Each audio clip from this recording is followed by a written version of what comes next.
এই লেকচারে আমরা জেনার ডায়োড সম্বন্ধে আলোচনা করব।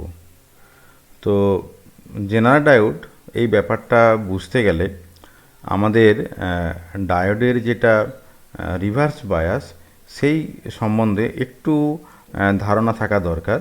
তাই আমি একটা ডায়োডের রিভার্স বায়াসের কী রকমের ক্যারেক্টারিস্টিক হয় সেটা সম্বন্ধে আলোচনা করছি।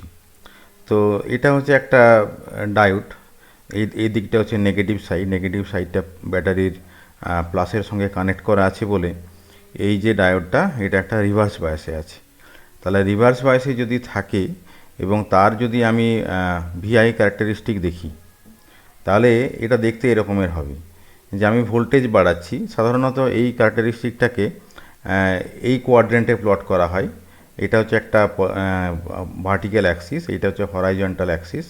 কিন্তু আমরা যেহেতু রিভার্স ক্যারেক্টারিস্টিকে কি হচ্ছে যে এই যে ভোল্টেজ যেটা আছে এখানে দেখো যে এই ভোল্টেজটা আমরা অ্যাজ এ নেগেটিভ ভোল্টেজ হিসেবে আমরা শো করছি।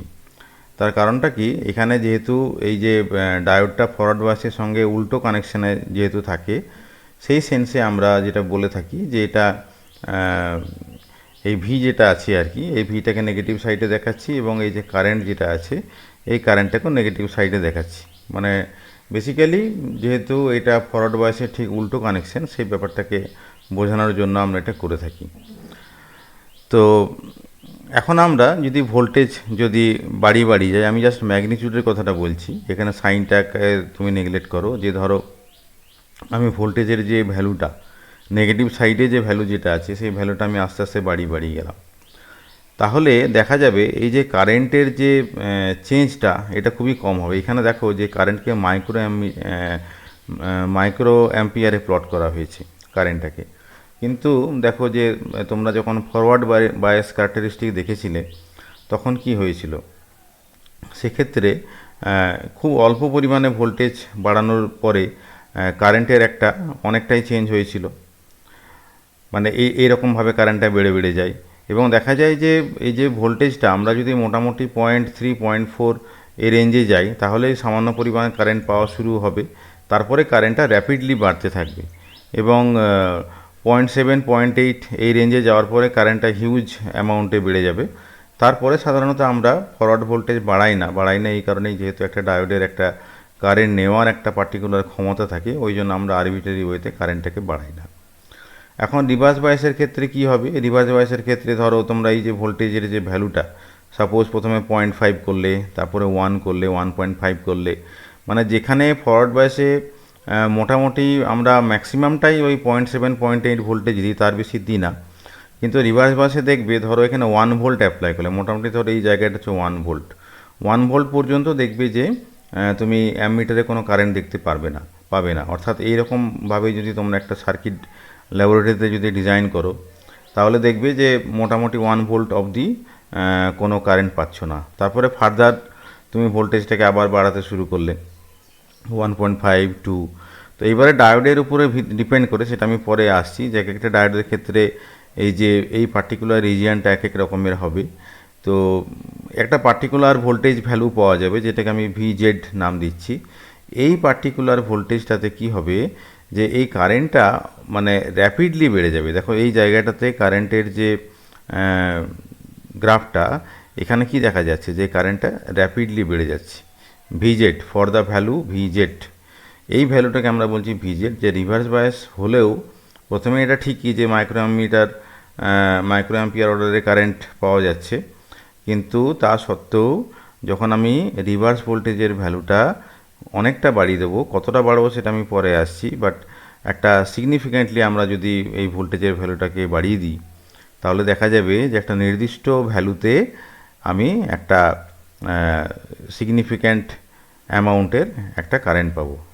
এবং সবথেকে যেটা লক্ষ্য করার বিষয় যেটা হলো যে দেখো এই পার্টিকুলার রিজিয়ানে দেখো ভোল্টেজটা কনস্ট্যান্ট হয়ে যাচ্ছে, ভিজেডের যে ভ্যালুটা, ভিজেড এটাকে আমি বলছি। মানে আমি যদিও ভোল্টেজ আরও যদি বাড়াই তাহলে কি হবে যে দেখা যাবে যে এই রেঞ্জের থেকে আমি ভোল্টেজটাকে আর বাড়াতে পারছি না। এটাই হচ্ছে ম্যাক্সিমাম ভ্যালু ভিজেড, মানে ভিজেডটা চেঞ্জ হবে না, আইজেডটা বেড়ে বেড়ে যাবে। এখানে আইজেডটা যে যে ভ্যালু অফ দ্য কারেন্ট, এটা তুমি অনেকটা বেশি হবে, কিন্তু বাস্তবে দেখবে এই যে ভিজেডের যে ভ্যালুটা, এই ভ্যালুটাকে আর বাড়ানো যাচ্ছে না। মানে নিয়ারলি এই যে ভিজেড যেটা আছে সেই পার্টিকুলার অংশ মানে অঞ্চলের জন্য ডায়োডের অ্যাক্রসের যে ভোল্টেজের ভ্যালু, যেটাকে আমরা সাধারণত ব্রেকডাউন ভোল্টেজ বলি, যেটাকে ভিজেড বলে আমরা ডিনোট করছি, সেই ভিজেডটা কিন্তু কনস্ট্যান্ট থেকে যাবে। যদিও দেখো যে কারেন্টের ভ্যালুটা আস্তে আস্তে অনেকটা বেড়ে বেড়ে যাচ্ছে, কিন্তু কারেন্টের ভ্যালুটা বাড়লেও ভোল্টেজের ভ্যালুটা চেঞ্জ হচ্ছে না। তাহলে এই বিশেষ ক্যারেক্টারিস্টিকটাকে ব্যবহার করে এক ধরনের ডায়োড ডিজাইন করা হয়, যার নাম হচ্ছে জেনার ডায়োড। এবারে সেই জেনার ডায়োডের আলোচনায় আমি আবার ফিরে আসছি। তো জেনার ডায়োড হচ্ছে এরকম একটা ডায়োড যেটা কি ব্রেকডাউন রিজিয়নে অপারেট করে, বাট এমনভাবে অপারেট করে যে সেটাতে কোনো ড্যামেজ হবে না। ড্যামেজ হবে না মানে কেন সেই ড্যামেজটাকে আমি কিভাবে আটকাচ্ছি সেটা পরে আসছি, বাট সেভাবেই ডায়োডটাকে ডিজাইন করা হয় যে ডায়োডটা ব্রেকডাউন রিজিয়নে কাজ করবে, বাট কোনো ড্যামেজ হবে না। কারণ কি, এটা তো একটা কমন ব্যাপার যে আমি যদি এই রিভার্সের যে ভোল্টেজটা, এটা যদি আমি যদি অনেকটা বাড়িয়ে দিই তাহলে একটা ড্যামেজ হওয়ার চান্স থাকে। কিন্তু জেনার ডায়োডকে সেইভাবেই ডিজাইন করা হয় যাতে ড্যামেজটা না হয়, বাট ব্রেকডাউন রিজিয়নে অপারেট করতে পারে। By varying the doping level, আমরা তো ডোপিং সম্বন্ধে আগের কিছু লেকচারে পড়েছি যে কীভাবে ডোপ করে ইন্ট্রিনজিক সেমিকন্ডাক্টর থেকে এক্সট্রিনজিক সেমিকন্ডাক্টর তৈরি করা যায়। তো ডোপিংয়ের একটা নির্দিষ্ট লেভেল রয়েছে। সাধারণত ডায়োডের ক্ষেত্রে কতটা ইম্পিউরিটি দিলে আমরা এক্সট্রিনজিক সেমিকন্ডাক্টর তৈরি করতে পারি সেটা সম্বন্ধেও আমরা অলরেডি আগেই আলোচনা করেছি। তো এই যে ডোপিং লেভেলটা ভ্যারি করে কি করা যায়, যে it is possible to produce Zener diodes with breakdown voltages from about 2 volt to 200 volt. তাহলে দেখো যে এখানে ডোপিং লেভেলটা হচ্ছে একটা ফ্যাক্টর। এই সাধারণত কি হয় যে জেনার ডায়োডটা হেভিলি ডোপড থাকে, নর্মাল যে আমাদের সেমিকন্ডাক্টর ডায়োড তার তুলনায় জেনার ডায়োডটা হেভিলি ডোপড থাকে। কিন্তু শুধু হেভিলি বললে হবে না, তারও একটা নির্দিষ্ট মান রয়েছে। তো এই যে ডোপিং লেভেল যেটা আছে, এই ডোপিং লেভেলটাকে আমি যদি চেঞ্জ করলে কি দেখা যায়, ওই যে ব্রেকডাউন যে রিজিয়ন আমি গ্রাফে দেখালাম ভিজেড যেটাকে দেখালাম, তার যে ভ্যালু যেটা রয়েছে তার ভ্যালুটাকে আমি চেঞ্জ করতে পারি ডোপিং লেভেল চেঞ্জ করে। কতটা অর্ডারে চেঞ্জ করা যায়, মোটামুটি 2 ভোল্ট থেকে 200 ভোল্ট এই রিজিয়নের মধ্যে আমি ওই ভিজেড অর্থাৎ ব্রেকডাউন যে ভোল্টেজ যেটা, সেই ভোল্টেজ রিজিয়নটাকে চেঞ্জ করতে পারি। এখন দেখো যে ব্রেকডাউন রিজিয়নে একটা লার্জ কারেন্ট ফ্লো হয়, সেটা তো গ্রাফ থেকে তোমরা বুঝতে পেরেছো। তো এই যে লার্জ কারেন্টটা কেন তৈরি হচ্ছে সেইটা একটা ভাবার বিষয়, যে কীভাবে তৈরি হচ্ছে। তো দুটো এর জন্য ঘটনা ঘটে, একটা হচ্ছে যে জেনার এফেক্ট, আর আরেকটা ঘটনার নাম হচ্ছে avalanche effect. When a diode is heavily doped the depletion layer is very narrow. তাহলে দেখো যে যখন আমরা কোনো একটা ডায়োডকে হেভিলি ডোপড যখন করি তখন কি হয়, যে তার যে ডিপ্লেশন লেয়ার যেটা তৈরি হয় সেই লেয়ারটা খুব ন্যারো হয়। তো আমি ছাত্রদেরকে বলবো, এর আগে আমরা যেটা ইন্ট্রিনজিক সেমিকন্ডাক্টর এক্সট্রিনজিক সেমিকন্ডাক্টর যেখানে আলোচনা করেছি, সেখানে এই সমস্ত বিষয় নিয়ে আমরা কিন্তু অলরেডি আলোচনা করে নিয়েছি। ডিপ্রেশন লেয়ার বলতে কী বোঝায়, এক্সচেঞ্জিং সেমিকন্ডাক্টর বলতে কী বোঝায়, তো সেগুলো আরেকবার ভালো করে দেখে নিতে হবে। তো যাই হোক না কেন, যখন একটা ডায়োডকে হেভিলি ডোপড করা হয় সেই ক্ষেত্রে ডিপ্লেশন লেয়ারটা খুব ন্যারো হয়। When the voltage across the diode is increased, অর্থাৎ ধরে নাও যে একটা ডায়োড রিভার্স বায়াসে আছে এবং সেই যে রিভার্স বায়াসের যে ভোল্টেজ তুমি সেটাকে বাড়িয়ে চলেছ, the electric field across the depletion layer become very intense. তাহলে এই যে তার যে ডিপ্লেশন লেয়ার তৈরি হবে সেই ডায়োডটার ক্ষেত্রে, এই ডিপ্লেশন লেয়ারের অ্যাক্রসে তো একটা ভোল্টেজ তৈরি হবে, কারণ আমি তো ভোল্টেজ তো বাড়িয়ে যাচ্ছি। বাড়িয়ে গেলে এই যে ডিপ্লেশন লেয়ারের অ্যাক্রসের যে ভোল্টেজটা সেটা কি হবে, ভীষণ ইন্টেন্স, অর্থাৎ তার ভ্যালুটা অনেকটা বেড়ে যাবে। When this field is about 3 × 10⁷ volt per metre, এটা হচ্ছে ফিল্ডের মান, ভোল্টেজের মান না। ফিল্ডের যখন মানটা 3 × 10⁷ ভোল্ট পার মিটার যখন হবে, তখন কি হবে, electrons are pulled from the covalent bonds. তখন কি হবে, এই কোভ্যালেন্ট বন্ড থেকে ইলেকট্রনগুলো ব্রেক করে বেরিয়ে আসবে, কোভ্যালেন্ট বন্ডটা ব্রেক হয়ে যাবে এবং ইলেকট্রনটা বেরিয়ে আসবে। এর ফলে কি হবে, a large number of electron hole pairs are thus produced and the reverse current sharply increases. এখন কারেন্ট কিভাবে বাড়ে, কারেন্ট বাড়াতে গেলে আমাকে নাম্বার অফ চার্জ ক্যারিয়ার বাড়াতে হবে। তাহলে রিভার্স বায়াসের ভোল্টেজ বাড়িয়েছি, ডিপ্লেশন লেয়ারের অ্যাক্রসে যে ভোল্টেজটা সেটা অনেকটা বেড়ে গেছে। সেটা বেড়ে যাওয়ার জন্য কি হবে, সেই সেমিকন্ডাক্টর যেটা কোভ্যালেন্ট বন্ড যেগুলো ছিল, কোভ্যালেন্ট বন্ডগুলো ব্রেক হয়ে যাবে। কোভ্যালেন্ট বন্ড ব্রেক হলে কি হবে, সেখান থেকে প্রচুর পরিমাণ ইলেকট্রন বেরিয়ে আসবে। সেই ইলেকট্রনগুলো অ্যাজ এ চার্জ ক্যারিয়ার হিসাবে থাকবে। তার মানে কি আমার চার্জ ক্যারিয়ার অনেকটা বেড়ে যাচ্ছে। চার্জ ক্যারিয়ার বেড়ে গেলে কি হবে, যে যে রিভার্সের যে কারেন্ট যেটা, সেই কারেন্টটা কিন্তু সিগনিফিক্যান্টলি বেড়ে যাবে। এই যে এফেক্ট যেটা, সেই এফেক্টটার নাম হচ্ছে জেনার এফেক্ট। এই জেনার এফেক্ট ছাড়াও আরও একভাবে এই যে রিভার্স বায়াসের কারেন্ট শার্পলি বেড়ে যায়, সেই ঘটনাটার নাম হচ্ছে অ্যাভালেঞ্জ এফেক্ট। অ্যাভালেঞ্জ এফেক্ট হচ্ছে একটা সম্মিলিত প্রক্রিয়া। কিভাবে এটা হয় ব্যাখ্যা করছি। The external applied voltage accelerates the minority carriers in the depression region. মানে আমি যখন ভোল্টেজ বাড়ি বাড়ি গিয়েছে রিভার্স বায়াসে, এই ডিপ্রেশন রিজিয়নের একপাশে একটা ভোল্টেজ কাজ করছে। সেই ভোল্টেজটা কি করবে, এই যে দুটো সাইডেই ডিপ্রেশন লেয়ারের দুটো সাইডে যে সমস্ত মাইনরিটি ক্যারিয়ার্স রয়েছে, এটা মেবি ইলেকট্রন হতে পারে, মেবি হোল হতে পারে, এক একটা সাইডে এক একটা মাইনরিটি ক্যারিয়ার থাকবে। তাহলে এদের যে মানে এদের কি হবে, যে এদের মোশনটা অ্যাক্সেলারেটেড হয়ে যাবে। বিকজ আমি কি করেছি, আমি ভোল্টেজ বাড়িয়েছি। ভোল্টেজ বাড়ালে সেই যে মাইনরিটি ক্যারিয়ারগুলো কি হবে, সেই মাইনরিটি ক্যারিয়ারগুলো ওই যেদিকে যে রকমের ফিল্ড আছে, সেই ফিল্ডের উপরে ডিপেন্ড করে অ্যাক্সেলারেটেড হবে। এতে করে কি হবে, যে they attain sufficient kinetic energy to ionise atoms by collision. এতটাই অ্যাক্সেলারেটেড হবে যে এই সমস্ত মাইনরিটি ক্যারিয়ারগুলো কি করবে, যে আশেপাশের অ্যাটমকে ধাক্কা দেবে। আশেপাশের অ্যাটমকে ধাক্কা দিয়ে কি করবে, যে সেই অ্যাটমের মধ্যে যে ইলেকট্রন যেগুলো ছিল, সেই ইলেকট্রনগুলোকে ধাক্কা দিয়ে বের করে দেবে থ্রু দ্য কলিশন, ধাক্কা দিয়ে। This creates new electrons which are again accelerated to high enough velocities to ionise more atoms. এইবারে ওই অ্যাটম থেকে মানে অ্যাটমের সঙ্গে ধাক্কা লেগে আরও যে ইলেকট্রনগুলো বেরিয়ে এলো, সেই ইলেকট্রনগুলোও কিন্তু আবার অ্যাক্সেলারেটেড হলো। কারণ আমার তো অলরেডি ভোল্টেজ তো অ্যাপ্লাই করাই আছে, সেই ভোল্টেজের জন্য যে ইলেকট্রনগুলো ধাক্কা খেয়ে বেরিয়ে এলো, সেগুলো আবার অ্যাক্সেলারেটেড হলো। সেগুলো অ্যাক্সেলারেটেড হয়ে আবার আরও যে অ্যাটম যেগুলো রয়েছে, সেই অ্যাটমের ইলেকট্রনগুলোকে ধাক্কা দিয়ে বের করলো। তাহলে কি হচ্ছে, যে এইটা হচ্ছে একটা সম্মিলিত প্রক্রিয়া। মানে প্রথমে কিছু মাইনরিটি ক্যারিয়ার একটা অ্যাটমের বাইরের কক্ষপথে যে ইলেকট্রনগুলো যেগুলো রয়েছে, তাদেরকে ধাক্কা দিয়ে বের করলো। যে ইলেকট্রনগুলো অ্যাটম থেকে বেরোলো, তারা আবার পুনরায় অ্যাক্সেলারেটেড হয়ে আবার অন্য অ্যাটমের ইলেকট্রনগুলোকে বের করলো। তারা আবার আরও অন্যান্য অ্যাটমের ইলেকট্রনগুলোকে বের করবে। এইভাবে এই যে প্রক্রিয়া যেটা, এটা চলতে থাকবে। এই ব্যাপারটাকে আমি বলছি যে সম্মিলিত একটা প্রক্রিয়া। এইভাবে কি হবে, যে এইভাবে ওই যে রিভার্স বায়াসের যে কারেন্ট যেটা, যেখানে ব্রেকডাউনটা হচ্ছিল, তার কারেন্টটা সিগনিফিক্যান্টলি বেড়ে যাবে।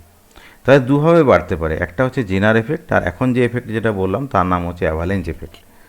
এখন এটা দেখা যায় যে এই যে জেনার এফেক্ট যেটা আছে, যেহেতু দুজনেই তো ভোল্টেজের উপরে ডিপেন্ড করে, জেনার এফেক্টই বলি না কেন বা অ্যাভালেঞ্জ এফেক্টই বলি না কেন, আমি যে ভোল্টেজটা অ্যাপ্লাই করছি সেটা হচ্ছে একটা ইম্পর্টেন্ট ফ্যাক্টর। তো সেই অ্যাপ্লাইড ভোল্টেজটা যদি 4 ভোল্ট বা তার নিচে হয়, তাহলে দেখা যায় যে জেনার এফেক্টটা প্রিডমিনেন্ট হয়। আর যদি আমি এই যে অ্যাপ্লাইড ভোল্টেজটা 6 ভোল্টের যদি বেশি যদি করি, তখন অ্যাভালেঞ্জ ব্রেকডাউনটা প্রিডমিনেন্ট হয়। প্রিডমিনেন্ট মানে অন্যের থেকে বেশি। প্রিডমিনেন্ট মানে এমন নয় যে শুধুমাত্র সেটাই হয়, সেই ব্যাপারটা না, অন্যটা থেকে বেশি। এই কারণে আমরা বলছি যে between 4 to 6 volt both effects are present. 4 থেকে 6 ভোল্টের মধ্যে দুটো এফেক্টই দেখা যায়। তাহলে কি হচ্ছে, যে it is the Zener effect that was first discovered and the term Zener diode is in wide use for a breakdown diode, whether it uses Zener effect or avalanche effect or both. তাহলে যেটা হচ্ছে, যে জেনার এফেক্টটা প্রথমে আবিষ্কার করা হয়েছিল, এবং তার নামানুসারে এই ধরনের ডায়োড যেটা ওই ব্রেকডাউন রিজনে কাজ করে, সেই ডায়োডগুলোকে জেনার ডায়োড নাম দেওয়া হয়েছে। কিন্তু জেনার ডায়োড নাম দেওয়া হয়েছে তার মানে এমন নয় যে জেনার ডায়োডে কেবলমাত্র জেনার এফেক্ট ঘটে, অ্যাভালাঞ্চ এফেক্ট ঘটে না, এটা বলা যায় না। এটা জেনার এফেক্ট প্রিডমিনেন্ট হতে পারে, বাট অ্যাভালাঞ্চ এফেক্টও হতে পারে। মানে বেসিক্যালি যেটা হচ্ছে, যে পিওরলি জেনার এফেক্টও করে দিতে পারি সেভাবে যদি ডিজাইন করা হয়, বাট দুটোর সম্মিলিত এফেক্টও কিন্তু থাকতে পারে। মানে জেনার ডায়োড নামকরণ মানে এমনটা নয় যে তার মধ্যে অ্যাভালাঞ্চ এফেক্ট একেবারেই থাকবে না, সেই ব্যাপারটা নয়। এখন if the applied reverse voltage exceeds the breakdown voltage, অর্থাৎ আমি অ্যাপ্লাইড যে ভোল্টেজটা, সেটা এই যে জেনার ডায়োডের যে ব্রেকডাউন ভোল্টেজ ভিজেড, তার থেকে আমি বাড়িয়ে দিলাম ইনপুট ভোল্টেজটাকে। আমাকে তো একটা ইনপুট ভোল্টেজ দিতে হবে, সেই ইনপুট ভোল্টেজটা কি করলাম, যে ভিজেডের থেকে বেশি করলাম। তাহলে কি হবে, সেক্ষেত্রে যেটা হয়, যে এই Zener diode acts like a constant voltage source. Constant voltage সোর্সের কারণটা আমি আগেই বলেছি, যে আমি যখন গ্রাফে দেখিয়েছিলাম তখন বলেছিলাম যে সেক্ষেত্রে কি হয়, এই রিভার্স বায়াসের ক্ষেত্রে এই যে ভিজেড মানে কারেন্টটা অনেকটা বেড়ে যাচ্ছে, বাট জেনারেল ডায়োডের অ্যাক্রসে যে ভোল্টেজটা মানে ভিজেডটা কিন্তু একই থেকে যাবে। এই কারণে একে আমরা বলছি constant voltage source. Input voltage বাড়ালেও কিন্তু ওই জেনারেল ডায়োডের অ্যাক্রসের যে ভোল্টেজ সেটা কিন্তু ভিজেডেই থাকবে, সেটা চেঞ্জ হবে না। এই জন্য এই মানে জেনারেল ডায়োডকে অনেক সময় কনস্ট্যান্ট ভোল্টেজ সোর্স বলা হয়। আর ফর দিস রিজন এই general diode is also called voltage reference diode, মানে এই জন্য অনেক সময় একে ভোল্টেজ রেফারেন্স ডায়োডও বলা হয়। তো জেনারেল ডায়োডকে সিম্বলিক্যালি এইভাবে রিপ্রেজেন্ট করা হয়, মানে এটা যদি পি, এটা যদি এন যদি হয়, বা এটা যদি অ্যানোড, এটা যদি ক্যাথোড হয়। নর্মাল ডায়োডে এখানে একটা স্ট্রেট লাইন করা থাকে, জেনারেল ডায়োডে মানে এইরকম একটা সিম্বল, মানে উল্টানো জেডের মতন একটা সিম্বল করা থাকে। এটা হচ্ছে জেনারেল ডায়োডের সিম্বল। এবং এই জেনারেল ডায়োডকে মানে এই সিম্বল আকারে প্রকাশ করা হয়, এবং এর একটা মানে ব্রেকডাউন ভোল্টেজ মেনশন করা থাকে। যখন জেনারেল ডায়োড তৈরি করা হয়, যে কত ভোল্টেজে তার ব্রেকডাউন হবে, সেই ব্রেকডাউন ভোল্টেজটা মেনশন করা থাকে। আর আরেকটা জিনিস মেনশন করা থাকে যে ম্যাক্সিমাম পাওয়ার ডিসিপেশন, সেই ভ্যালুটা নোট করা থাকে। আর জেনারেল ডায়োডের ব্যবহার কি? জেনারেল ডায়োডের ব্যবহার হচ্ছে ভোল্টেজ স্টেবিলাইজেশন আর ভোল্টেজ রেগুলেটর সার্কিটে জেনারেল ডায়োডকে ব্যবহার করা হয়। তো একটু আগেই বলছিলাম যে একটা জেনারেল ডায়োডের ক্ষেত্রে ব্রেকডাউন ভোল্টেজ এবং ম্যাক্সিমাম পাওয়ার ডিসিপেশনটা স্পেসিফাই করা থাকে। এই দুটো ভ্যালু থেকে আমরা বলতে পারবো যে একটা জেনারেল ডায়োড কতটা কারেন্ট নিতে পারবে, অর্থাৎ কতটা কারেন্ট হ্যান্ডেল করতে পারবে। তো ধরে নাও একটা জেনারেল ডায়োডের ব্রেকডাউন ভোল্টেজ হচ্ছে 9.1 ভোল্ট, আর ম্যাক্সিমাম পাওয়ার ডিসিপেশনটা হচ্ছে 364 মিলিওয়াট। তাহলে কারেন্টটা কতটা নিতে পারবে সেটা কীভাবে পাবো? আমরা জানি যে পাওয়ার সমান হচ্ছে ভি ইন্টু আই, এটা হচ্ছে পাওয়ারের ভ্যালু। তাহলে এই পি যেটা আছে সেটা হচ্ছে ম্যাক্সিমাম পাওয়ার। এই ম্যাক্সিমাম পাওয়ারে কী হবে, যে কারেন্টটা ডায়োডের মধ্যে দিয়ে যাবে সেটা হচ্ছে আইজেড ম্যাক্স, মানে এই ম্যাক্সিমাম কারেন্টটা সেই ডায়োডের মধ্যে পাস করতে পারবে। তাহলে পাওয়ার সমান যদি ভি ইন্টু আই হয়, তাহলে আই সমান হবে পি বাই ভি জেড। এখন আমরা জানি যে এই যে ভোল্টেজ যেটা আছে, এই ভোল্টেজটা কিন্তু চেঞ্জ হবে না, কনস্ট্যান্ট থাকে। এবং এই ভিজেডের মানটাই হচ্ছে ব্রেকডাউন ভোল্টেজ, যেটা হচ্ছে 9.1। আর এই যে পাওয়ারের মানটা বলা আছে 364 মিলিওয়াট, তাহলে 364 ইন্টু 10⁻³ ওয়াট। এই ক্যালকুলেশনটা করলে 40 মিলি অ্যাম্পিয়ার বেরোবে। তাহলে এই যে জেনারেল ডায়োড এই 40 মিলি অ্যাম্পিয়ার কারেন্ট হ্যান্ডেল করতে পারবে। চেষ্টা করতে হবে যাতে জেনারেল ডায়োডের মধ্যে যে কারেন্টটা যাচ্ছে তার ভ্যালুটা এই 40 মিলি অ্যাম্পিয়ারের কম হয়। এইবার আমরা জেনারেল ডায়োডকে কীভাবে ভোল্টেজ রেগুলেটর সার্কিট হিসেবে ব্যবহার করা হয় সেই সম্বন্ধে একটু আলোচনা করব। তো আমরা এর আগে রেকটিফায়ার সার্কিট সম্বন্ধে পড়েছি। তো সেখানে আমরা দেখিয়েছি যে রেকটিফায়ার সার্কিটে একটা পালস ফর্মে একটা আউটপুট পাওয়া যায়। তোমরা ফুল ওয়েভ রেকটিফায়ার সার্কিটের আউটপুটটা মনে মনে ভেবে দেখো কেমন হয়। সেখানে একটা পালস ফর্মের একটা আউটপুট পাওয়া যায়। এইবার সেই ব্যাপারটাকে মানে আরেকটু ফিল্টার করার জন্য, যে মানে বেসিক্যালি পালস ফর্মে আউটপুট পাওয়া মানেটা কি, সেখানে ডিসির সঙ্গে কিছুটা এসি পার্ট মিশে থাকে। তাহলে সেই এসি পার্টটাকে সেপারেট করার জন্য আমরা কী করি, ফিল্টার সার্কিট ইউজ করি। যেমন ধরো ক্যাপাসিটার ফিল্টার, চোক ইনপুট ফিল্টার, এই বিভিন্ন ধরনের ফিল্টার রয়েছে। ফিল্টার ইউজ করে সেই এসি কম্পোনেন্টগুলোকে সেপারেট করা হয়। বাট স্টিল তোমরা যদি গ্রাফটা যদি খেয়াল করো তাহলে দেখবে যে সেই গ্রাফে যে পিওরলি যে স্টেডিনেস যেটা আছে, সেই পিওরলি স্টেডিনেসটা থাকে না। তোমাদেরকে একটু ফিগারটা দেখাই, এই ফিগারটা দেখালে তোমাদের বুঝতে একটু সুবিধা হবে।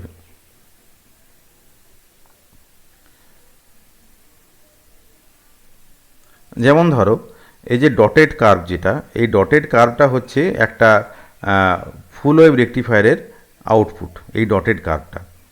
এখন এই ডটেড কার্ভটাকে আমরা একটা ফিল্টার দিয়ে স্মুথ করতে পারি। কীরকমভাবে স্মুথ করতে পারি, যেমন ধরো যে শুধু রেকটিফায়ার ইউজ করলেও আমরা যদি ফিল্টার ইউজ না করতাম তাহলে ডটেড কার্ভটা পাওয়া যেত। কিন্তু ফিল্টার ইউজ করলে কি হবে, যে এরকম একটা আউটপুট পাওয়া যাবে। মানে দেখো এখানে এ বি সি ডি, তারপর ধরো ই এফ জি, এই যেরকম রয়েছে। মানে বেসিক্যালি এই যে সলিড কার্ভ যেটা আছে, এটা আমি বিস্তারিতভাবে ফিল্টারের যে লেকচারটা দিচ্ছি সেখানে আলোচনা করেছি, ক্যাপাসিটার ফিল্টার সেখানে।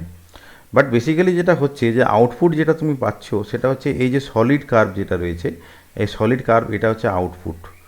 এখন এই যে বিসি পোর্শনটাকে কিছুটা আমরা মানে স্ট্রেট লাইন করে দিতে পারি যদি লোডের ভ্যালুটাকে বাড়ানো হয়, বাট স্টিল একটু মতন এই যে আনস্টেডি ব্যাপারটা এটা থেকে যাবে। তো এই ব্যাপারটাকে আমরা রিমুভ করব কি করে, তার জন্যই আমরা বেসিক্যালি একটা রেগুলেটর সার্কিট ব্যবহার করে থাকি। সেই রেগুলেটর সার্কিট আমরা কীভাবে ব্যবহার করব না, জেনার ডায়োড ইউজ করে সেটা ব্যবহার করব।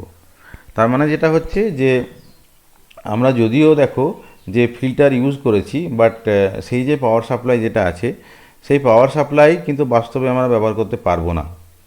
তার কারণটা হচ্ছে যে সেখানে আউটপুট ভোল্টেজটা মানে ফিক্সড নেই। তার মানে আমি যেটা বলছি যে সেখানে গুড ভোল্টেজ রেগুলেশন নেই। এই যে ভোল্টেজ ফিক্স থাকার ব্যাপারটা, এটা বোঝানোর জন্য আমরা একটা টার্ম ব্যবহার করি, এটাকে বলি ভোল্টেজ রেগুলেশন। অর্থাৎ যে ভোল্টেজটা তুমি আউটপুটে পাচ্ছ সেটা কি properly regulated or non regulated.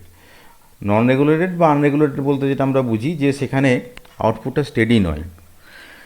তাহলে দেখো যে এই যে ঘটনাটা যে output voltage reduces as the load changes, মানে আমরা যদি ধরো এই যে সেই সার্কিটের মধ্যে লোডটাকে যদি চেঞ্জ করি, লোড চেঞ্জ হলে কী হবে, আউটপুট ভোল্টেজটাও চেঞ্জ হয়ে যাবে। এবং শুধু তাই না, ধরো যে আমি তো মানে পাওয়ার সাপ্লাই একটা ব্যবহার করছি, মানে সেটা সোর্সটা কিন্তু বাড়ির এসি লাইন, মানে আমরা যখনই কোনো একটা পাওয়ার সাপ্লাই ব্যবহার করব সেই পাওয়ার সাপ্লাইয়ের প্লাগটা আমি কোথায় দেবো, যে আমাদের বাড়ির মধ্যে যে প্লাগ পয়েন্ট আছে বা ল্যাবের মধ্যে যে প্লাগ পয়েন্ট আছে সেখানে দেবো।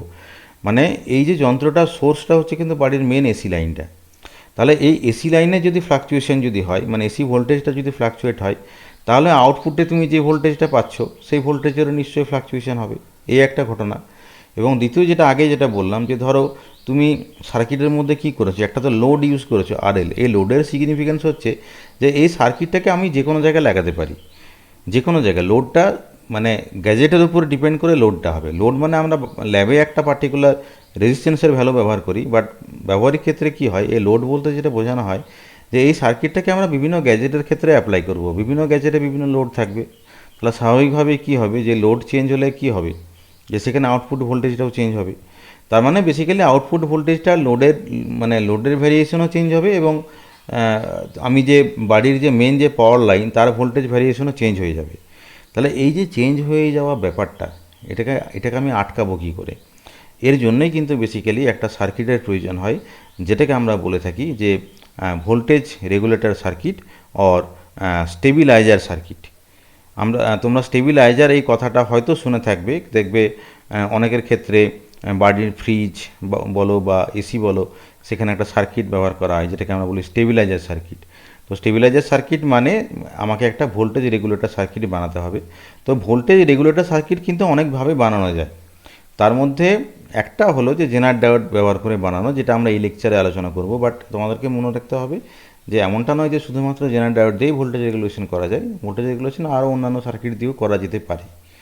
বাট এই ক্ষেত্রে আমরা এই লেকচারে জেনার ডায়োড দিয়ে ভোল্টেজ রেগুলেটর কীভাবে বানানো হয় সেটা আমরা দেখাবো। তোমরা একটু সার্কিটটা দেখে নাও। এইটা হচ্ছে unregulated power supply. Unregulated power supply বলতে এই বক্সটার সাহায্যে আমরা বলতে চাচ্ছি যে আমরা এর আগে যেটা পড়েছি, মানে ধরো এখানে একটা রেকটিফায়ার সার্কিট থাকবে, ফুল ওয়েভ রেকটিফায়ার সার্কিট থাকবে, it may be bridge or centre tap. ধরো না ব্রিজ রেকটিফায়ার সার্কিট আছে, তাহলে কি তার সঙ্গে যে একটা ফিল্টার লাগাতে হবে, কারণ ফিল্টার না লাগালে আমি এসিটাকে সেপারেট করতে পারবো না। তাহলে ফিল্টার লাগানোর পরবর্তী ধাপ হচ্ছে এইটা, মানে এই আনরেগুলেটেড পাওয়ার সাপ্লাই আমরা ফিল্টার স্টেপ পর্যন্ত বলছি, যে একটা রেকটিফায়ার সার্কিট আছে এবং তার লোডের সঙ্গে একটা ফিল্টার লাগানো রয়েছে। এর পরবর্তী ধাপ হচ্ছে এই ব্যাপারটা, মানে এই ভোল্টেজ রেগুলেটর সার্কিটটা। তাহলে এই ব্যাপারটা আমি এবারে আলোচনা করছি। যে দেখো, a simple regulator circuit consist merely of a resistor RS connected in series with the input voltage and a Zener diode connected in parallel with the load. তাহলে তার মানেটা কি, যে ধরো একটা RS, মানে এই RS একটা রেজিস্ট্যান্স চাই। এই RSটাকে দেখো যে ভোল্টেজ যেটা আছে, মানে VI যেটা রয়েছে, এইখান থেকে যে ভোল্টেজটা বেরোলো, অর্থাৎ আনরেগুলেটেড পাওয়ার সাপ্লাই থেকে যে আউটপুটটা বেরোলো, সেইটাকে আমি এই সার্কিটটার ক্ষেত্রে ইনপুট বলছি, মানে রেগুলেটেড সার্কিটের ক্ষেত্রে। VI হচ্ছে এই পর্যন্ত যে সার্কিটটা আছে তার আউটপুট, কিন্তু এই যে রেগুলেটর সার্কিট যেটা আছে তার রেসপেক্টে এটা হচ্ছে ইনপুট, সেটাই হচ্ছে VI। তো এই যে ভিআই যেটা রয়েছে এর সঙ্গে আরএস বলে যে রেজিস্ট্যান্স যেটা আছে সেটা দেখো সিরিজে কানেক্ট করা আছে। কিন্তু আমি একটা জেনার ডায়োড লাগিয়েছি, এই জেনার ডায়োডটা কিন্তু এই ইনপুট ভোল্টেজের রেসপেক্টে দেখো এটা কিন্তু প্যারালালি লাগানো আছে, এবং এই যে লোড যেটা আছে এই লোডের রেসপেক্টে এই ভিজেড যেটা আছে সেটাও কিন্তু প্যারালালে লাগানো রয়েছে। মানে এই যে আরএল যদি হয় তাহলে এই আরএলের সঙ্গে এই যে ভিজেড যেটা আছে ভিজেডটাকে আমাকে প্যারালালে লাগাতে হবে। তাহলে মনে রাখতে হবে এই যে জেনার ডায়োড যেটা আছে এই জেনার ডায়োডটা এই লোডের রেসপেক্টে মানে লোডের সঙ্গে প্যারালালে আমাকে লাগাতে হবে। The voltage from an unregulated power supply is used as the input voltage VI to the regulator circuit. এটা আমি আগেই বললাম।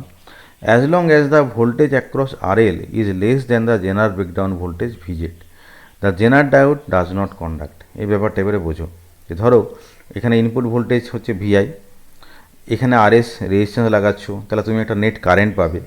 সে ধরে নিচ্ছি সেই কারেন্টটা হচ্ছে আইএস। এই আইএস কারেন্টটা এই যে পয়েন্ট যেটা আছে এই পয়েন্টে রিচ করার পরে দুটো পথ আছে, একটা হচ্ছে জেনার ডায়োডের মধ্য দিয়ে যেতে পারে, আর একটা কি না এই যে লোড রেজিস্ট্যান্স আরএল এর মধ্য দিয়ে যেতে পারে, কারণ এরা হচ্ছে প্যারালাল। এখন দেখো এই আরএল এর মধ্য দিয়ে যখন কারেন্ট যাবে তখন তার মধ্যে কি হবে যে একটা ভোল্টেজ ড্রপ হবে, এবং তুমি যদি একটা মাল্টিমিটার নিয়ে এই আরএল এর অ্যাক্রসে কতটা ভোল্টেজ ড্রপ এটা যদি চেক করো, ধরো এই পয়েন্টে একটা পয়েন্ট লাগালে এই পয়েন্টে একটা লাগালে, এখন যেহেতু আরএল এবং ভিজেড এরা হচ্ছে প্যারালাল তাই আরএল এর অ্যাক্রসে যেটা ভোল্টেজ ড্রপ সেটাই কিন্তু ভিজেডের অ্যাক্রসে ভোল্টেজ ড্রপ। এটাই হচ্ছে প্যারালাল সার্কিটের নিয়ম। অর্থাৎ দুজন যদি প্যারালাল যদি থাকে তাহলে এই পয়েন্টে এবং এই পয়েন্টে তুমি যদি মাল্টিমিটার লাগাও তাহলে এই জায়গার ভোল্টেজ এবং এই জায়গার ভোল্টেজ একই হবে। কেন কি তারা হচ্ছে প্যারালাল, ভিজেড এবং আরএল হচ্ছে প্যারালাল। এখন দেখো আমরা তো পড়েছি এর আগে, আমি যখন লেকচারের শুরুতে একটা রিভার্স বায়াস ক্যারেক্টারিস্টিক দেখিয়েছি, সেখানে খেয়াল করো যে যখন এই রিভার্স বায়াসের ভোল্টেজটা ভিজেডের থেকে কম অর্থাৎ ব্রেকডাউনের থেকে কম, ব্রেকডাউনের থেকে যখন কম তখন ডায়োডের মধ্যে দিয়ে সেরকম কোনো কারেন্ট যাচ্ছে না, মানে ডায়োডটা বেসিক্যালি কন্ডাক্ট করছে না, ডায়োডটা কোনো কন্ডাক্ট করছে না। তাহলে ডায়োডটা যদি কোনো কন্ডাক্ট যদি না করে তার মানে কি এই পথ দিয়ে কোনো কারেন্ট যাচ্ছে না। তাহলে সেই ক্ষেত্রে কি হবে যে if the Zener diode does not conduct the resistor RS and RL makes a potential divider across VI. তার মানেটা কি হলো যে যদি ধরো কন্ডাক্ট যদি না করে তাহলে সেই ক্ষেত্রে কি হবে এই যে ভোল্টেজ মানে ভিআই যে ভোল্টেজ, এই ভিআই ভোল্টেজটা দুটো জায়গায় ড্রপ হচ্ছে, একটা হচ্ছে যে এই আরএসে একটা ড্রপ হচ্ছে আর আরেকটা এই রিজিয়নে মানে এই পয়েন্টে এবং এই পয়েন্টে ড্রপ হচ্ছে। যেহেতু এই পোটেনশিয়ালটা দুটো ভাগে ভাগ হয়ে যাচ্ছে ওই কারণে এই অবস্থাটাকে অনেক সময় আমরা বলছি যে একটা পোটেনশিয়াল ডিভাইডারের মতন জিনিস তৈরি হচ্ছে। এইবার ধরো যে অ্যাট অ্যান ইনক্রিজড ভিআই, এরপর আমরা ইনপুট ভোল্টেজটাকে বাড়িয়ে চললাম, একটু বাড়িয়ে দিলাম, এটাকে বাড়িয়ে দিলে কি হবে তার মানে কি এটা বাড়িয়ে দেওয়া মানে এটা থ্রু দিয়ে আর একটু বেশি কারেন্ট যাওয়া, এখানেও একটু বেশি কারেন্ট যাবে, এখানে একটু বেশি কারেন্ট যাবে, এবং শুধু তাই না এই ভোল্টেজটা এফেক্টিভলি বাড়ানো মানে কিন্তু কেভিএল অনুসারে এই জায়গার যে ভোল্টেজটা মানে এই পয়েন্ট এবং এই পয়েন্টের যে ভোল্টেজটা এ দুটো কিন্তু বেড়ে যাওয়া। তার মানে যেটা হচ্ছে যে সেক্ষেত্রে আরএলের মধ্যে দিয়ে বেশি কারেন্ট যাবে, এখানে বেশি ভোল্টেজ ড্রপ হবে, বেশি ভোল্টেজ ড্রপ হওয়া মানেই কিন্তু এই যে ভিজেডের অ্যাক্রসের যে ভোল্টেজটা সেটা আস্তে আস্তে বাড়তে থাকবে।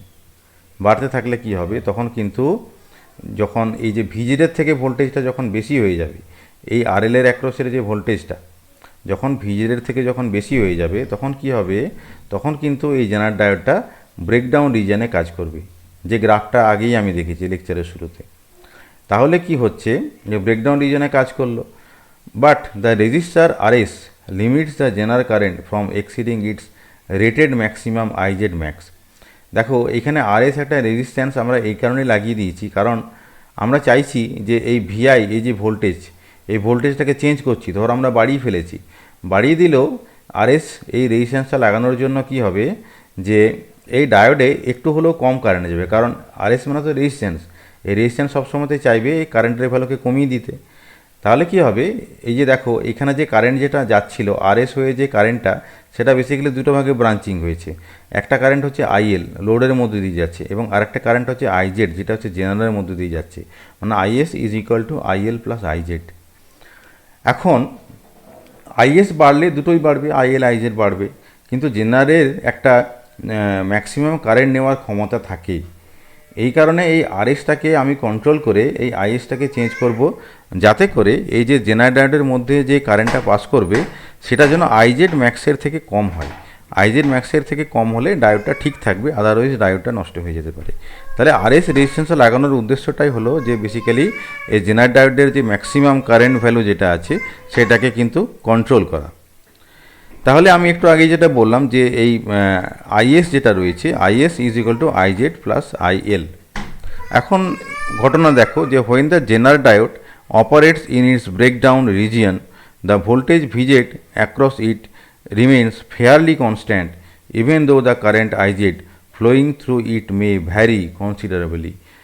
জেনার ডায়োডের একটা অন্যতম বৈশিষ্ট্য, যেটা আমি লেকচারের শুরুতেই বলেছিলাম, যে দেখো যে যখন এই জেনার ডায়োডটা ব্রেকডাউন রিজিয়নে কাজ করছে তখন কি ঘটনা ঘটে, তখন এই যে ভিজেড, এই যে ভোল্টেজটা, এটা আমি অনেকবার বলেছি যে এই ভিজেডটা কিন্তু কনস্ট্যান্ট থাকবে। যদিও জেনারেলের মধ্যে দিয়ে কারেন্ট যেটা যাচ্ছে আইজেড, এটা ভ্যারি করছে, কিন্তু এটা ভ্যারি করলেও ভিজেড কিন্তু কোনোভাবেই ভ্যারি করবে না। এটা হচ্ছে জেনার ডায়োডের রিভার্স বায়াস ক্যারেক্টারিস্টিকের একটা অন্যতম বৈশিষ্ট্য। তাহলে দেখো যে if the load current IL should increase, ধরো এই লোড কারেন্ট আইএলটাকে আমি কোনোভাবে বাড়িয়েছি, তাহলে এই লোড কারেন্ট যেটা আছে, সাপোজ তুমি একটু কম লোড দিলে, মানে লোডের ভ্যালুটাকে কমিয়ে দিয়েছো, রেজিস্ট্যান্সের ভ্যালু কমিয়ে দিলে কারেন্টটা একটু বেশি পাস হবে, তাহলে এই আইএলটাকে সামহ আমি বাড়িয়ে দিয়েছি। তাহলে আইএলটাকে আমি যদি বাড়িয়ে দিই, যেটা হবে এই আইজেডটা একই অনুপাতে কমে যাবে, যাতে করে আইএসটা ফিক্স থাকে। কারণ এই ছবিটা দেখলেই বুঝতে পারবে যে আইএস এই কারেন্টটাই বেসিক্যালি দুটো ব্রাঞ্চিং হচ্ছে, আইএল এবং আইজেড। মানে আইএস হচ্ছে আইএল এবং আইজেডের সম্মিলিত মান। তাহলে আমি যদি এই লোডটাকে একটু কমা বাড়া করি, মানে আরএলটাকে বেসিক্যালি একটু যদি চেঞ্জ করি, তাহলে কি হবে, এই যে আইএলের মানটা পরিবর্তন হবে, কিন্তু আইএলের মানটা পরিবর্তন হলেও কি হবে, সেই একই অনুপাতে আইজেডটা চেঞ্জ হয়ে যাবে, যাতে করে এই আইএসটা ফিক্স থাকে। এই ব্যাপারটা খেয়াল রাখতে হবে। তাহলে কি হচ্ছে যে this keeps the voltage drop across RS constant. মানে তাহলে যেটা হলো যে আইএসটাকে একই রাখার জন্য কি হলো যে আইজেডটা চেঞ্জ হয়ে গেল, কিন্তু এই ভোল্টেজে, মানে এই জায়গাতে যে ভোল্টেজ ড্রপটা যেটা হচ্ছে এই পয়েন্ট দুটোতে আরএসের অ্যাক্রসে, সেই ভোল্টেজ ড্রপ মানে মানে একই থাকছে, তার কোনো হেরফের হচ্ছে না। কারণ কি, আইএস তো কনস্ট্যান্ট আছে, আইএসও কনস্ট্যান্ট রয়েছে। এবং শুধু তাই না, এটা তো আগেই বলেছি যে জেনারেটরের অ্যাক্রসে কারেন্টটা যাই হোক না কেন, এই ভিজেডটাও কিন্তু কনস্ট্যান্ট থাকবে। তাহলে আরএসের অ্যাক্রসে ভোল্টেজ ড্রপ কনস্ট্যান্ট, এখানে ভিজেডটা কনস্ট্যান্ট, তাহলে আরএলের অ্যাক্রসে যে ভোল্টেজ ড্রপ যেটা হবে সেটা কিন্তু কনস্ট্যান্ট থেকে যাবে। এই ব্যাপারটা মাথায় রাখতে হবে। তার মানে কি হলো যে আউটপুট ভোল্টেজটা স্টেবিলাইজ হয়ে গেল। তার মানে যেটা হচ্ছে যে আমি যদিও এই লোডের যে ভ্যালু যেটা রয়েছে, মানে বাইরে আমি যেটা লোড যেটা লাগিয়েছি, এই লোডের ভ্যালুটা কমা বাড়া করলে কি হবে, আইএলটা চেঞ্জ হবে। কিন্তু যেটা আমি বললাম যে আইএলটা চেঞ্জ হলেও এই যে ভিজেড যেটা রয়েছে, মানে এর অ্যাক্রসে ভোল্টেজ একই থাকার জন্য এর অ্যাক্রসে আরএলের অ্যাক্রসের ভোল্টেজ ড্রপটা একই থাকবে। কারণ কি, ভিজের আরএল প্যারালাল থাকার জন্য ভিজের অ্যাক্রসে যা ভোল্টেজ হবে আরএলের অ্যাক্রসে একই ভোল্টেজ হবে। কারেন্ট চেঞ্জ হতে পারে, কারেন্ট চেঞ্জ হলে এখানকার কারেন্টটা সেইভাবে চেঞ্জ হয়ে গিয়ে ভিজেডটাকে এক রাখবে, ভিজেডটাকে এক রাখলে আরএলটা এক থেকে যাবে। তার মানে যেটা হলো যে আরএলের ভ্যালুর ওপরে এই আউটপুট ভোল্টেজটা ডিপেন্ড করছে না, আরএলকে চেঞ্জ করলেও আউটপুট ভোল্টেজটা একই থাকছে। সুতরাং এই ভোল্টেজ মানে সার্কিট যেটা রয়েছে সেটা হচ্ছে একটা স্টেবিলাইজ সার্কিট তৈরি হয়েছে। এইবার আরেকটা কারণে ভোল্টেজ ভ্যারিয়েশন হতে পারে, সেটা হচ্ছে আমি যদি ইনপুট ভোল্টেজ ভিআইটাকে যদি বাড়াই কমাই। এখন দেখো যে ইনপুট ভোল্টেজ ভিআইটাকে আমরা বাড়াতে কমাতে পারি, তাহলে সেক্ষেত্রে কি হবে, যেমন ধরা যাক ভিআইটাকে আমি বাড়িয়ে দিলাম, ইনক্রিজ করলাম, the generate diode passes A larger current. সেক্ষেত্রে কি হবে, এই জেনারেট ডায়োডের থ্রু দিয়ে একটা লার্জ কারেন্ট যাবে, so that extra voltage is dropped across RS. মানে দুটো ঘটনা দেখো, ভাবো যে ভিআইকে বাড়িয়েছো, ভিআইকে বাড়ালে কী হবে, এই আইএসটাও একটু সেইভাবে একটু মানে বাড়লো, তাহলে আইজেডের এই মানটা একটু বাড়লো। আইজেডের এই মানটা বাড়লো ঠিক কথা, কিন্তু আইজেডের এই মানটা বাড়লেও দেখো যে এই যে আগেই বলেছি যে ভিজেড যেটা যে জেনার ডায়োড যদি ব্রেকডাউন রিজনে যদি কাজ করে তাহলে তার কিন্তু ভোল্টেজের ভ্যালুটা ভিজেডের ভ্যালুটা চেঞ্জ হয় না। তাহলে কি হলো সেক্ষেত্রেও কিন্তু এই যে আউটপুটের যে ভোল্টেজ যেটা সেটা আনচেঞ্জ থাকছে, এবং এই যে এই ভোল্টেজটাকে ভ্যারি যখন করেছো তো ভ্যারিয়েশনের জন্য এক্সট্রা কিছু ভোল্টেজ যেটা তৈরি হয়েছে সেটা কিছুটা আরএসের এখানেও কিন্তু ড্রপ হয়ে যাবে। মানে জেনারেল থ্রু দিয়ে কারেন্ট তো চেঞ্জ হবেই, সেটা তো হচ্ছে, কিন্তু তার সঙ্গে আরেকটা জিনিস ভাবতে হবে যে কিছুটা ভোল্টেজ কিন্তু এখানে ড্রপ হয়ে গেছে, আরএসে কিছুটা ভোল্টেজ ড্রপ হয়ে গেছে, কিছুটা ভোল্টেজ ড্রপ হয়েছে, আর জেনারেলের মধ্যে দিয়ে কারেন্ট একটু চেঞ্জ হয়েছে, কিন্তু একটু চেঞ্জ হলেও ভিজেডের খুব একটা চেঞ্জ হবে না। তাহলে আলটিমেটলি যেটা হবে যে আউটপুটের কিন্তু খুব একটা বেশি চেঞ্জ হবে না। এটা উল্টোটাও ভাবতে পারি, আমি যদি ভোল্টেজটাকে আমি যদি একটু যদি কমাই, হ্যাঁ যদি একটু যদি কমাই তাহলে সেক্ষেত্রে কী হবে, ডায়োডের মধ্যে যে কারেন্ট সেটাও ফল করবে, বাট সেটা আলটিমেটলি খুব একটা এফেক্ট পড়বে না, কারণ ভিজেডের হেরফের হচ্ছে না। আর যেটুকু মানে ফলিংয়ের জন্য যেটুকু ভোল্টেজ চেঞ্জ হয়েছিল সেটা আরএসেও কিন্তু মানে কিছুটা ড্রপটা মেকআপ হবে। মানে বেসিক্যালি এবং এই আরএস রেজিস্ট্যান্স এবং ডায়োড এই দুজনের সম্মিলিত এফেক্টে আলটিমেটলি যেটা আউটপুট ভোল্টেজ যেটা আমরা পাবো সেটা কিন্তু নিয়ারলি ফিক্স থাকবে। তাহলে এইভাবে জেনারেল ডায়োডকে ব্যবহার করে একটা রেগুলেটর সার্কিট ব্যবহার করা হয়, যাতে আমরা এই লোডের অ্যাক্রসে একটা স্টেবিলাইজড আউটপুট পাই। ইনপুট ভোল্টেজের ভ্যারিয়েশনের জন্য অথবা এই লোড রেজিস্ট্যান্সের ভ্যারিয়েশনের জন্য এই আউটপুটে খুব একটা বেশি প্রভাব পড়ে না, এবং আমরা একটা নিয়ারলি স্টেবিলাইজ সার্কিট পাই। তো আশা করি এই লেকচারটা বুঝতে পেরেছো। এই কন্টেন্টটা আমরা নিয়েছি এন ভার্গবার বেসিক ইলেকট্রনিক্স বই থেকে। তোমরা ফার্দার আন্ডারস্ট্যান্ডিংয়ের জন্য এই বইটা একবার দেখতে পারো, এবং এই লেকচারটা শোনার জন্য সবাইকে ধন্যবাদ।